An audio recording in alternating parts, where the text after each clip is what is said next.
Grandiosas virtudes teologais que são tratadas e de fato nos servem como peças de armadura para nos proteger no dia do juízo final, particular ou universal, nos garantindo a salvação.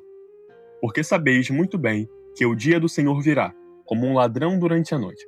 Não durmamos, pois, como os outros, mas vigiemos e sejamos sóbrios.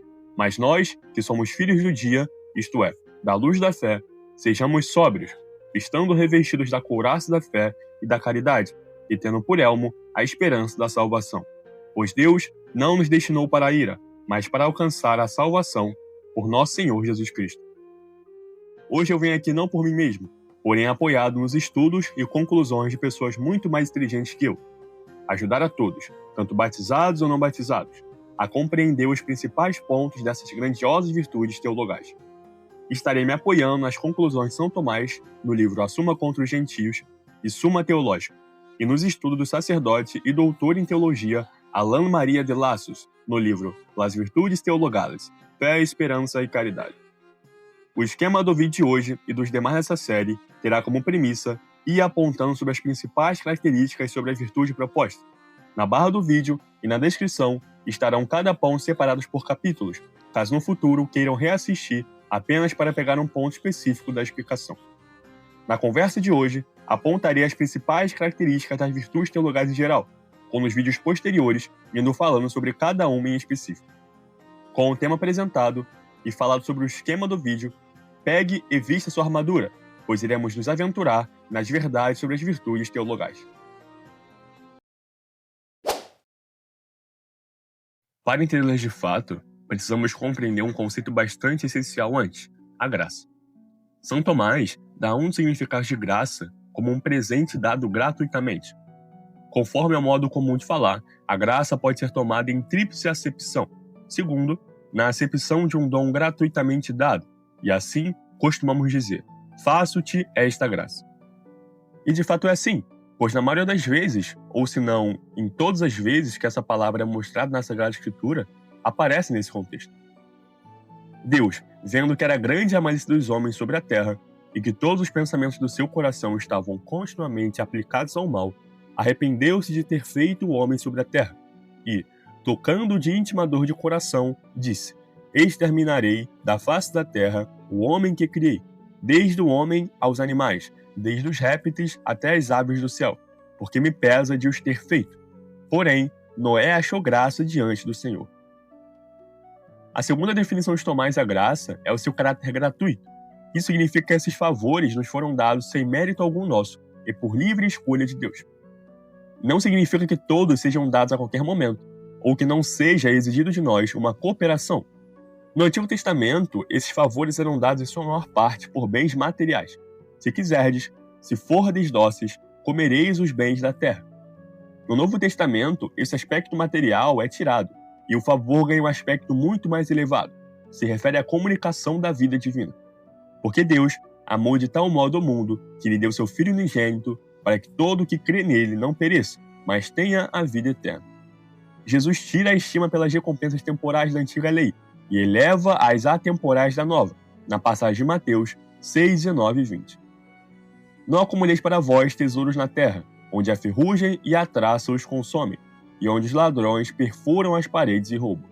Entesourai para vós tesouros no céu, onde nem a ferrugem nem a traça os consomem, e onde os ladrões não perfuram as paredes nem roubam. Esse favor nos dado para alcançar a vida eterna recebe o nome de graça santificante. Por meio dela é que vêm as virtudes teologais infusas. Essas virtudes são guiadas pela graça santificante para nos fazer alcançar a vida eterna, a união com Deus. Graça e virtudes teologais não são a mesma coisa. Elas são semelhantes às virtudes cardeais e razão, com a última não sendo a primeira, porém a guiando. A nomeação dessas virtudes nos dizem bastante coisa sobre suas características. O termo virtude é dado, pois esses hábitos tornam o homem e sua atividade boa, e os conduzem para a felicidade. Veremos mais à frente qual felicidade se trata. São chamadas de teologais porque sua prática se direciona diretamente a Deus. A fé se direciona à verdade divina, a esperança se direciona na espera da completude da bondade de Deus no céu, e a caridade se direciona no amor à bondade divina. E como tudo que Deus é bom, a caridade se direciona no amor a Deus por si mesmo, na sua completude. Nas virtudes cardeais, esse direcionamento totalmente a Deus nem sempre acontece. E por fim, se chama infusas, pois é somente Ele que nos dá e a faz crescer. Novamente, se diferindo totalmente das virtudes cardeais, que podem ser adquiridas e crescidas apenas por nossos esforços. Qual seria a necessidade das virtudes teologais? As virtudes servem para aperfeiçoar os atos humanos e, assim aprimorados, conduzi-los à felicidade. Há dois tipos de felicidade, uma imperfeita e incompleta e outra perfeita e completa, ou seja, a terrena e a espiritual no céu através da visão beatífica. A terrena pode se alcançar por nós, por nossos próprios atos e esforços através das virtudes cardeais. Já a felicidade sobrenatural, por estar acima de nossa natureza, necessita do auxílio divino. Então, resumindo, a finalidade delas é tornar a nós e nossas ações boas, assim como as cardeais, porém com um acréscimo, nos tornando semelhante à vida divina e nos dando a felicidade perfeita com a união com Deus no céu. Quem nos deu essa possibilidade de alcançar a felicidade e vida espiritual foi nosso Senhor Jesus Cristo. Por elas, nos deu estas preciosas e magníficas promessas, a fim de que assim vos torneis participantes da natureza divina, fugindo da corrupção que há no mundo pela concupiscência. Já que falei sobre a sua necessidade, falarei agora um pouco sobre o seu crescimento e se existe um limite para eles aqui na Terra. Por serem coisas além de nossa natureza, elas só podem ser dadas e crescidas em nós por meio do próprio Deus.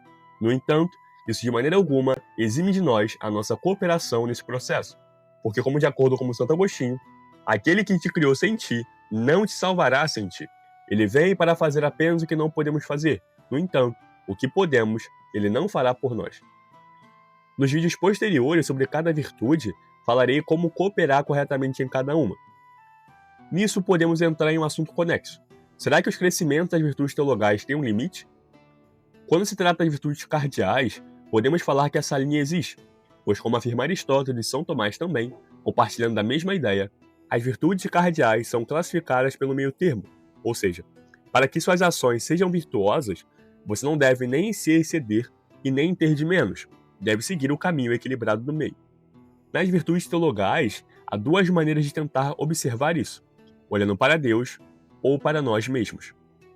Em relação a Deus, com a fé sendo o quanto compreendemos a verdade divina, a esperança, o quanto esperamos o bem celestial, e a caridade, o quanto amamos a bondade divina, e em relação a nós, o quanto realizamos essas virtudes o melhor possível de acordo com nossas forças.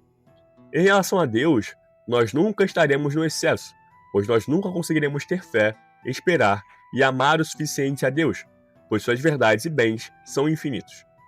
Enquanto estivermos na Terra, sempre há espaço para crescimento. Quando morrer, essa oportunidade cessa, pois o momento da graça acaba. Dizia mais: a que coisa comparemos nós o reino de Deus? Com que parábola o figuraremos? É como um grão de mostarda que, quando se semeia na terra, é a menor de todas as sementes que há na terra, mas, depois que é semeado, cresce e torna-se maior que todas as hortaliças, e cria grandes ramos, de modo que as aves do céu podem vir pousar à sua sombra. Em relação a nós, podemos falar que existe, pois o meio termo se faz a nós quando praticamos essas ações o máximo de acordo com nossas forças. Já a escassez é quando acontece o contrário, quando nos tornamos desleixados e deixamos de tentar exercê-las o máximo de nossas capacidades. Bom, por fim é isso. Nos vídeos futuros, irei falar sobre cada virtude teologal em específico de maneira mais aprofundada, também nesse mesmo esquema de ir apontando cada ponto principal. Fique com Deus. Doravante, sejam santos.